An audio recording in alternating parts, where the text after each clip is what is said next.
আসসালামু আলাইকুম, সবাই কেমন আছেন? আশা করি ভালো আছেন। তো আমিও আল্লাহর রহমতে আপনাদের দোয়া ও ভালোবাসায় অনেক ভালো আসছি। তো কালকে খুব বৃষ্টি হচ্ছিল, ছেলে মেয়ে আবদার করেছে আলু ভাজা খাবে আর স্যুপ খাবে, এক স্যুপ খাবে।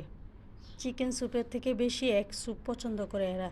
সাথে যেন নুডলসও দিই স্যুপের সাথে, নুডলস। তো প্রথমে আমি একটা প্যানে বেশ অনেকটা রসুন কুচি দিয়ে দিলাম, গার্লিক এক স্যুপ বানাবো আর কি।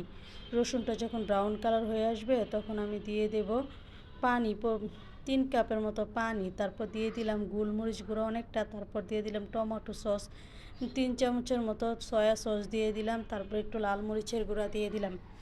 দিয়ে স্যুপের ইয়াটা যখন বলক আসবে তখন আমি একে একে বাকি ইনগ্রিডিয়েন্টসগুলো অ্যাড করব। তো আরেক পাশে একটি কাপে আমি কিছুটা কর্নফ্লাওয়ার গুলিয়ে এক পাশে রেখে দেব স্যুপের ঘনত্বর জন্য। এদিকে আমি আলুটাকে কেটে কুটে একটু সিদ্ধ করে নিয়েছি, আর একটা বড় কানে নিয়েছি। নিয়ে তো আলুর মাঝে আমি দিয়ে দিলাম লবণ, গোলমরিচের গুঁড়া, একটু মরিচ গুঁড়া আর কর্নফ্লাওয়ার।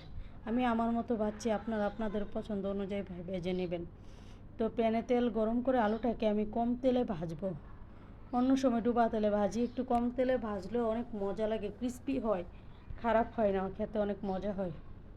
তো এখন স্যুপের পানিটা যখন সিদ্ধ হয়ে আসবে, বলকে সিদ্ধ হয়ে যাবে, তখন আমি নুডলসটা দিয়ে দেব। আমি কতগুলো স্টিক নুডলস নিয়েছি, তো এগুলো দিয়ে দিলাম। নুডলসটা যখন সিদ্ধ হয়ে আসবে তখন আমি কর্নফ্লাওয়ারটা দিয়ে দেব, একটু একটু দিয়ে নাড়তে থাকবো। তো কর্নফ্লাওয়ারটা দিয়ে দিলাম। কর্নফ্লাওয়ারটা দেওয়ার পর স্যুপটা একটু ঘন হয়ে আসছে, তখন আমি একে একে ডিমগুলো দিয়ে দেবো। আমরা 3জন মানুষ, তাই 3টা ডিম দিয়েছি। তো এই স্যুপটা আমার ছেলে মেয়ে অনেক পছন্দ করে।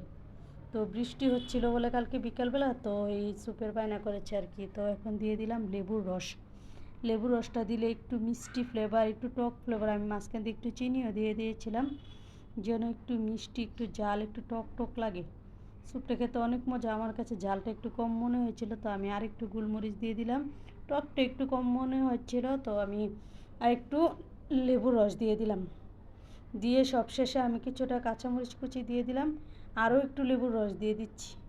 আমার স্যুপের মধ্যে একটু টকটকটা ভালোই লাগে। তো এখন আমি ডিমগুলা খুব সুন্দরভাবে বয়েল হয়ে গেছে। এখন আমি স্যুপটা উঠিয়ে নেব।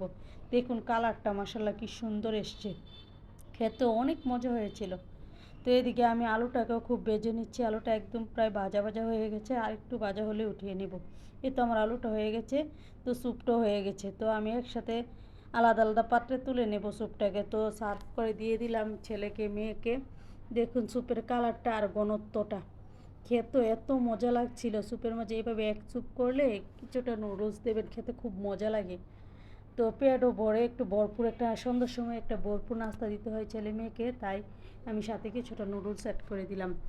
তো এই তো আলু ভাজার সাথে সার্ভ করে নিলাম নুডলসটাকে। প্রথমে আলু ভাজা খেয়ে নিচ্ছিল সস দিয়ে, তারপর এখন স্যুপটা খেয়ে নিচ্ছে। সবাই ভালো থাকবেন, আল্লাহ হাফেজ, আসসালামু আলাইকুম।